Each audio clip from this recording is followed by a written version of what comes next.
Destination Freedom.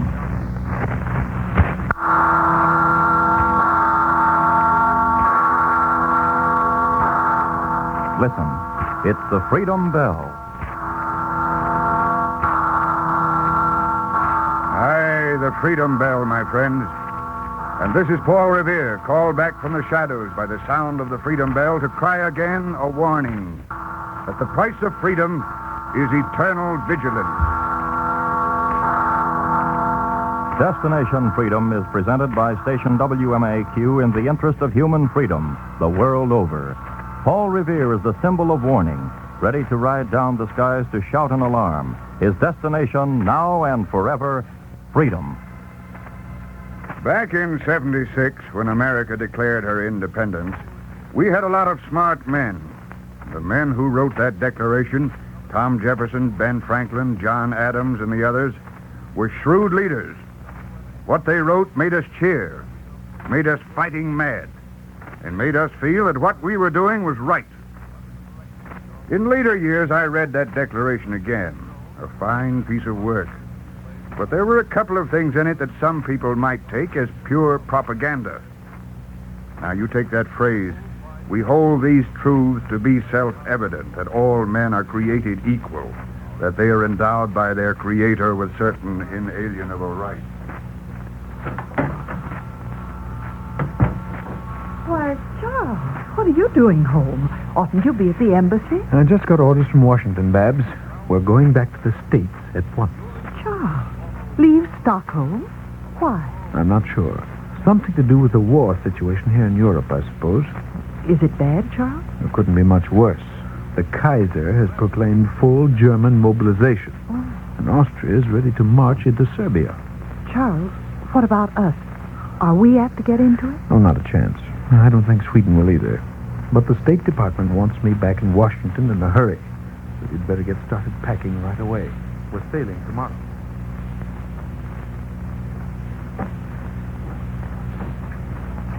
Well, I've checked every drawer, and I guess that's everything.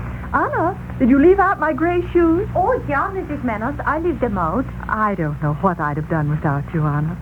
I'm going to miss you terribly. You come back to Stockholm, Mrs. I don't know, Anna. In the diplomatic service, you can never be sure. Maybe Mrs. could take me along to America. Why on earth would you want to leave a lovely place like Sweden? Oh, please, don't laugh, Mrs. Menos. I want to go to America very much. Well, what would you do there? I could be maid, maybe even nursemaid in America. Well, I'll go to the packing. Nearly finished? We're all through, Charles. Oh, fine. Well, Anna, we're certainly going to miss you. Charles, Anna says she'd like to go back to the States with us. Yeah, I can pay for my passage. I have saved some money. Well, I imagine I could work out some temporary entry, then arrange something permanent under the quota. How old are you, Anna? I am 30. Will Mr. and Mrs. take me? Do you intend to become a citizen of the United States? Oh, yes. Why do you want to go to America? Why, to get rich, of course.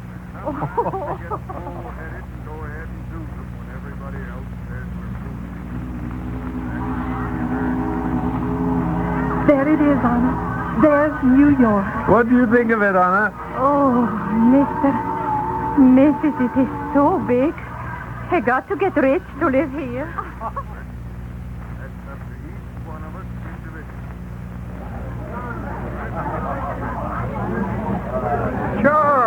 Charles Manners. Wilson, what are you doing here in Washington? Well, I might ask you the same thing. The last I heard, you were in Stockholm. Oh, I've been back about 4 months. How's everything in Chicago? Betty with you?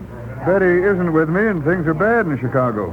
At least in the nursemaid field. Oh? The nurse up and quit, and we had no one to leave the kids with. Oh, what a shame. At this point, she doesn't care whether I get a contract from the British government or not. Say, wait a minute. We brought a Swedish girl back from Stockholm, a wonderful maid, very fond of children. And if you and Betty need a nursemaid, I'm sure you would find Anna satisfactory.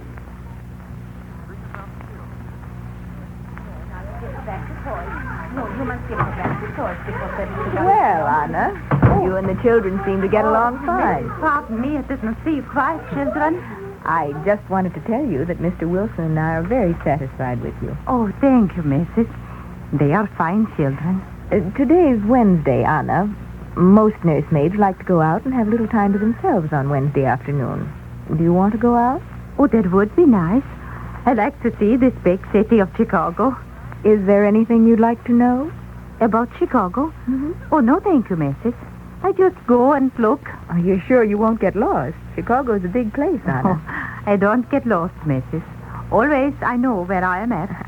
Well, I hope you can still say that after you see Chicago.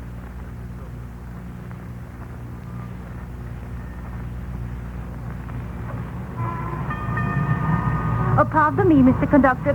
Could you please tell me how I get to the hall of the orchestra? The what? The hall of the orchestra? The hall of... Oh, you mean Orchestra Hall? Yeah, that is right. The hall of the orchestra. Well, the easiest way is to get off at Van Buren and walk east of Michigan. Can't miss it. Oh, thank you, Mr. Conductor. How long have you been in this country, Svenska? I am here 6 months, and my name is Anna, not Svenska. I'm sorry. I didn't mean to offend you, Anna. I'm Swedish, too. Oh? My folks brought me here when I was 6. Where in the old country did you live? The folks came from Göteborg. I don't remember much about yeah. it. You? Oh, I was born at Björna. Most of my life I've lived in Stockholm. Fiona, huh? Look, Anna, don't think I'm getting fresh or anything, but when I finish this run, I'm through for the day. What do you say if I meet you at Orchestra Hall in, say, an hour, and we can talk about the old country? Oh, but I am going to listen to a concert. How could we meet? Oh, yeah, that's right. I'll tell you what, when the concert's over, I'll be waiting outside the main entrance. We can have some coffee. But I don't know you. No, not yet. But you will. My name is Chris, and I'll arrange for my mother to introduce us. I have a hunch you and I are going to know each other very well.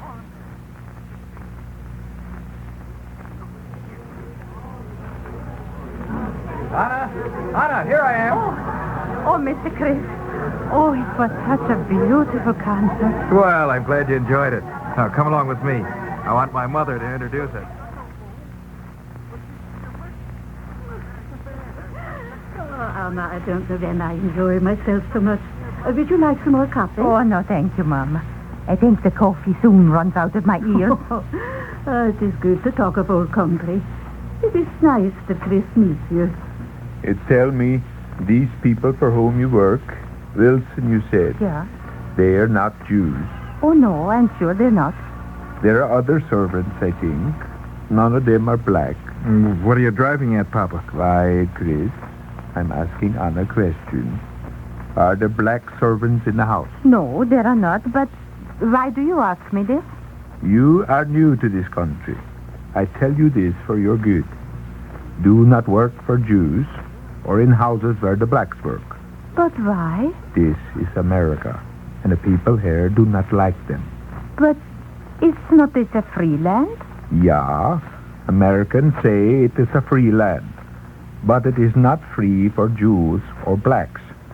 Americans don't like them, so you must not like them, or Americans won't like you.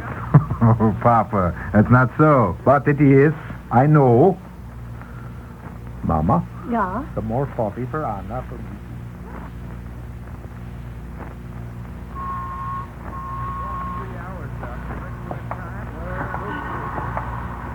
Oh, it's been a wonderful evening, Anna. Oh, yeah, Chris. Mama and Papa are both very fond of you. I'm glad. I like them, too. You know... Yeah? I won't always be a conductor. I'm going to be a motorman someday. Of course you will, Chris. But it is fine thing to be conductor in the meantime. Anna, Yeah? when I get to be a motorman, do you... I mean, you know, a motorman is pretty important, and, well... Chris, what are you trying to say? Oh, you know what I want to say, Anna. I'm very fond of you. So are Mom and Papa. Maybe when I get to be a motorman, you and I could get married. Married? Well, I know it's sudden, and I don't want you to answer me right now, but it wouldn't be a bad idea. I mean, a motorman's pay is very good.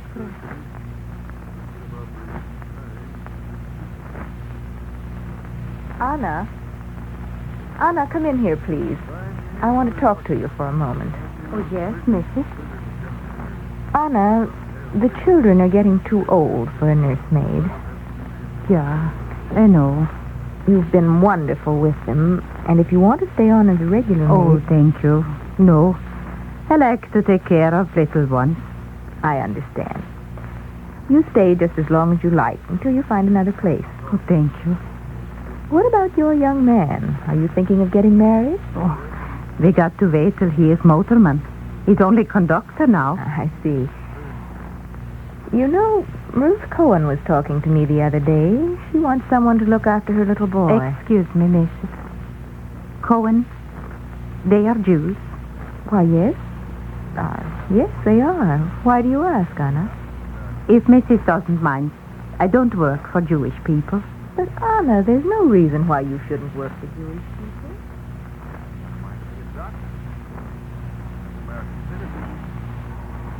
Chris, here I am, over here. Oh, hi, honey. You are a wonder among women. Right on time. Give me a kiss. Oh, Chris, not right here on Here stage. or anywhere. Oh, I love you, Svenska. And I love you, Chris. You're so excited today. Are you motorman? No, I'm something else. Come on, let's go home. I want to tell you and Mama about it together. We'll get a cab. A cab? Oh, Chris. Bet you never rode in one. Hey, taxi! Chris, the money. Oh, I'm loaded. How's the new job, honey? It is fine, Chris. No colored people, no Jews? No, of course not. Good. Pop will be very happy. Hey, But- taxi! but- me no but, Svenska. I've got news for you, which you will hear as soon as we get home. Taxi!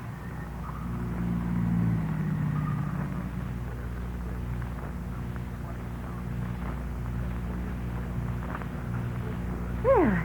Now that we have supper, maybe you tell us all about your new yard, huh, Hannah? Oh, no, Mama. Chris, he has something to say. Oh? He is just busting to talk. Yeah, what is this? Chris, you got something to tell us. Well, I was going to wait till we all had coffee. But now that Anna's let the cat out of the bag, The cat. just a saying, Mama.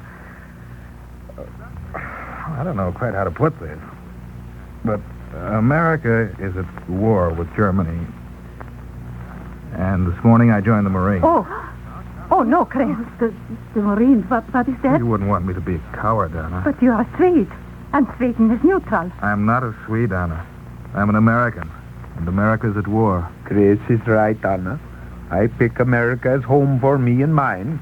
If America fights, we fight. Yeah, I pick America for home, too, but does that mean Chris has to get killed? I won't get killed, Svenska. The war will probably be over before I even get into uniform, now that America's in it. And what about us, to get married? I thought that was for this summer. First, like President Wilson says, we're going to make the world safe for democracy. And then we can get married and have all the kids we want. Mama, where are you, Mama? Oh, Mama, I have a letter from Chris. He is at Le Havre. Oh, I am glad. What does he say, Anna? Well, here, Mama. You read it. Oh, let me see.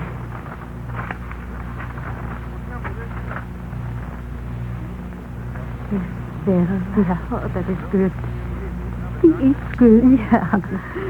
There is no danger. No. Many friends. His captain is a nice man. He is writing to Mama soon. Let me see. Oh, I think the rest is for you, Anna, not for me. Thank you, Mama. Mama, I think the main thing is Chris wants I should be American citizen. Why not? Papa is American citizen. What Chris wants, I want. Yeah. I'll be citizen. Then you must talk to Papa right away. He can tell you how to become citizen. Now I must ask you some questions. How long have you been in this country, Anna? I am here almost 3 years, Your Worship. Tell me, why do you want to be a citizen of the United States? Well, Your Worship. You may say, Your Honor, Anna. Oh, sure, Your Worship. I want to be American citizen because my man is citizen. Chris is corporal now in France. I see. Are you sure you understand the principles of our way of life? For instance, what do we mean when we say that all people have the right of free speech? We mean we can say what we think without going to jail? That's right. Now, what is meant when we say that all men are created equal? Well, I guess that means I am as good as anyone else. Well, that's one way of putting it. I guess you're qualified for your first papers. But before you get them, let me tell you something, Anna. There are a lot of privileges and freedoms that go with American citizenship. And there are a lot of responsibilities, too. Don't ever forget that. I won't forget, Your Worship. See that you don't. Petition for first papers granted.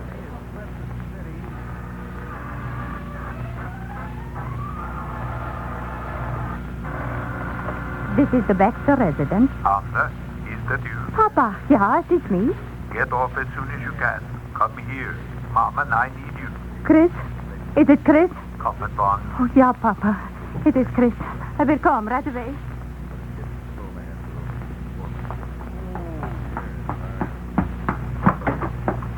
Mama? Papa? Mama, what is it? What has happened? Anna, oh, my dear. I don't know how to tell What you. is it, Mama? What is it? I tell you, Anna. Yeah. His father's place to say these things. Yeah. Give me telegram, Mama. Yes, Papa. We get this today, Anna. Yeah. Signed by Mr. Baker, who is Secretary of War. He says, I regret to inform you that your son... Oh, no. No, not my Chris. Killed with action in some wood. My son, Chris. I did not want my son to die. But if it had to be, there was no better way than to die for home. That I will support the Constitution of the United States, and that I absolutely and entirely renounce and adjure all allegiance and fidelity to every foreign prince, potestate, state, and sovereignty, and particularly... And now, Anna, you are citizen. That is good. Now, with new law, you can even vote. I can vote too now. I vote for us. You do not vote, Mama. But the law, it says... Mama, it is what I say. It doesn't matter, Papa. I don't vote. I think it is what Chris wants. Anna. I think also he would want you to be married. No, Mama. That I cannot do. If I cannot have Chris, I will have no husband. Anna, time will change your feelings. Please, Papa. You do not know how I feel about Chris. But you should have babies. A woman must be a mother. I will be a mother to other women's babies. I will be nursemaid. But I will have no husband but Chris. No, Anna. You should not feel that way.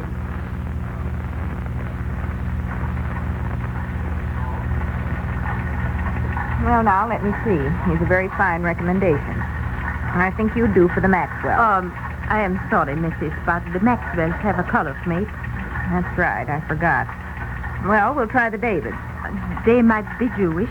Really, Anna? Well, I do not work for Jews, so where there are black people. Oh, all right. I'll send you over to see Mrs. Friday. She's not Jewish, and she won't allow Negroes in her house. That ought to suit you.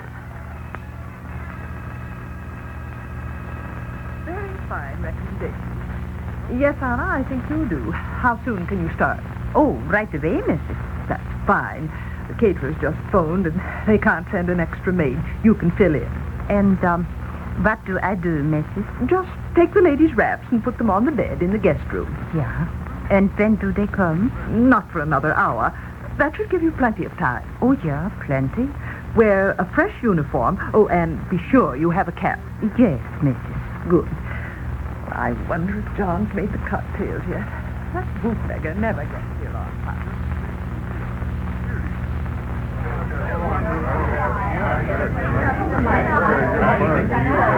Bye.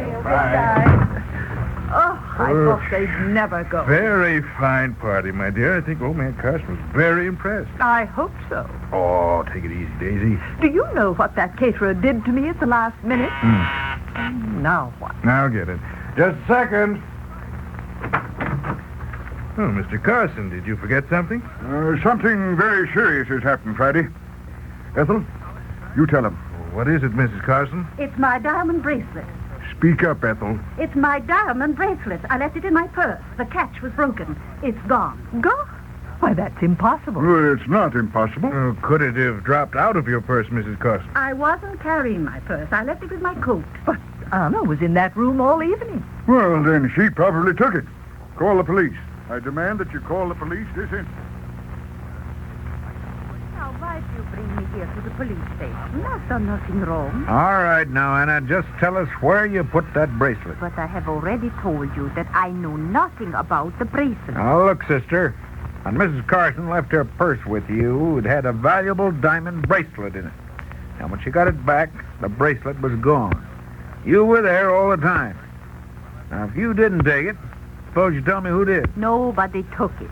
Nobody could have taken it. I was there. Nobody but you. Come on now. What did you do with I it? did nothing, I tell you. I never saw such a bracelet. Sister, what you say don't make sense. What I say does make sense. Mrs. Carson is wrong. If there was no bracelet in her purse when she left, then there was no bracelet in the purse when she gave it to me. Now, wait a minute. The Carsons are big people, important people. Mr. Policeman, I am citizen of America. In America, all are equal. Mrs. Carson says she had the bracelet. I say that if it was in her purse when she gave it to me, it was still in her purse when she got it back. And I do not tell lies. No one is bigger than anyone else in America. I am as good as she is. I am citizen. Yeah, that's swell on paper. But I can tell you right now, Svenska, you're going to be in jail till you give back that... Oh, Officer O'Donnell. Yeah, she's here. I've been questioning her. She did. Sure, Lieutenant, right away. Well, miss, looks like you were right. They have found the bracelet. Yeah, that's right. They found it on the floor of their car. I am glad. I can go home now. And it'll be the pleasure of the police department to drive you home with our humble apology. Oh, thank you, Mr. Policeman. No. Thank you, Anna. Thanks for reminding me about all men being created equal. I'd sort of forgotten about that. Well, that's what Anna meant by all men being created equal. It meant that she was as good as anyone else. And she was an immigrant girl who spent her whole life in America as a servant. I suppose that might be the end of the story. Anna's remembering what that judge said to her years before and keeping the faith it gave her. But there was a little more. Anna learned something else about all men being created equal. It happened just last year. Anna, every place I send you, they won't have you because you're too old. But I am good nursemaid. I know you are, Anna. But people seem to want younger girls. Well, maybe it will be all right to work for Jewish people. And I don't worry if there is also black help. I'm sorry, Anna, there just isn't a nursemaid job at all right now. But my money is almost gone. Is there nothing at all? Well, there's a job as scrub woman and cleaning woman at the Milton Orphanage. Orphan. And at an orphanage, there are children. Not the kind you're used to, Anna. Milton takes all races and religions. I need the job. I will take anything. All right. I'll call Mrs. Cassidy right away. Anna? Where is that woman? Oh, there you are. Anna, this kitchen floor is a mess. Yeah, but Mrs., I just scrubbed it an hour ago. It won't do at all. Now, I'm not sure you can handle this job. You're getting along, you know. Yeah, but I can do the work, Mrs. I am strong. Well, do this floor over and see that you do it right this time, or else we'll have to get a younger person. Oh, I am so tired.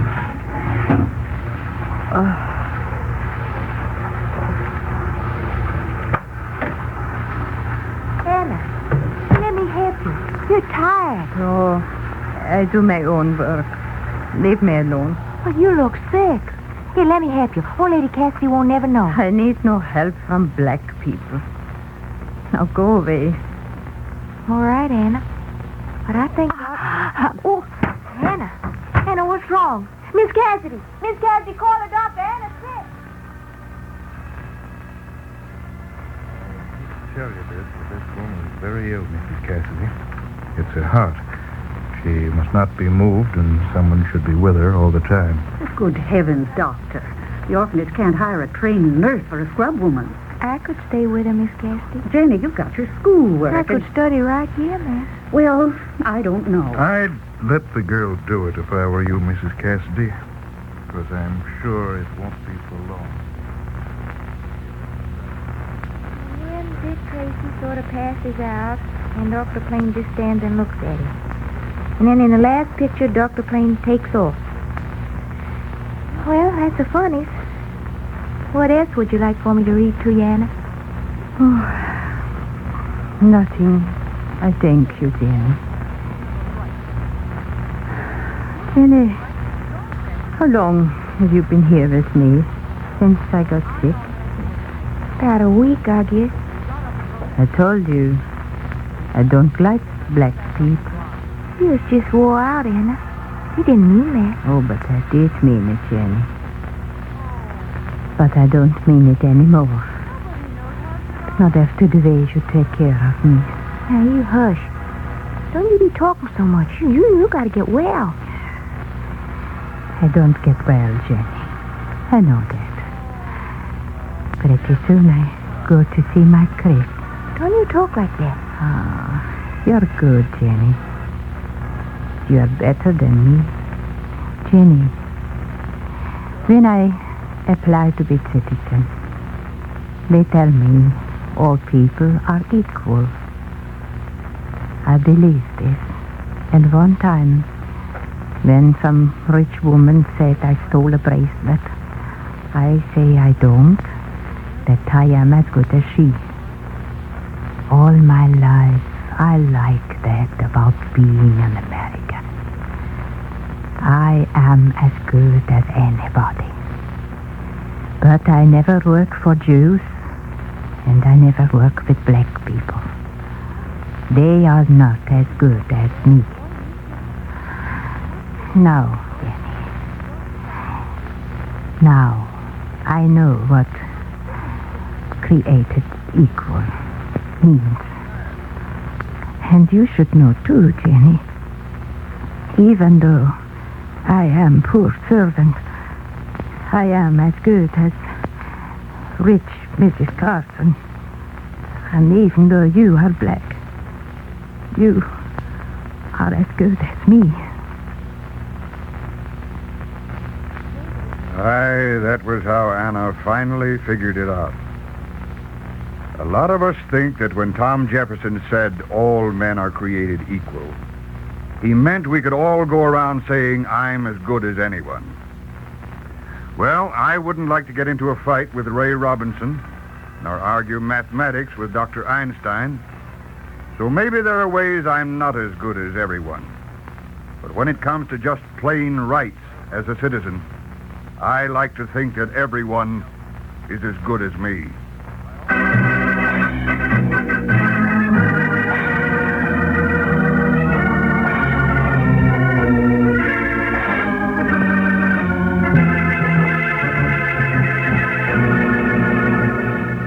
Paul Revere, portrayed by Maurice Copeland, will return next Saturday to narrate another chapter in the story we call Destination Freedom, presented by station WMAQ in the interest of human freedom the world over. Today's script was written by Billy and Bob McKee and produced under the direction of John Cowan. Geraldine Kay played Anna. Other members of the cast were Laurette Philbrandt, Arthur Peterson, Alma Platt, Russ Reed, and Hope Summers. The special music was composed by Emil Soderstrom and was played by Helen Morton and Jose Bethencourt. Our engineer was Al Osterhoff, sound effects by Bill Rose and Johnny Katulik.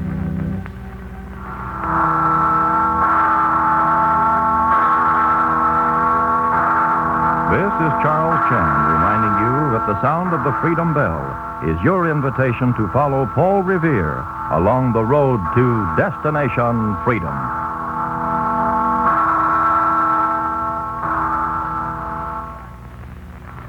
This is NBC, the National Broadcasting Company.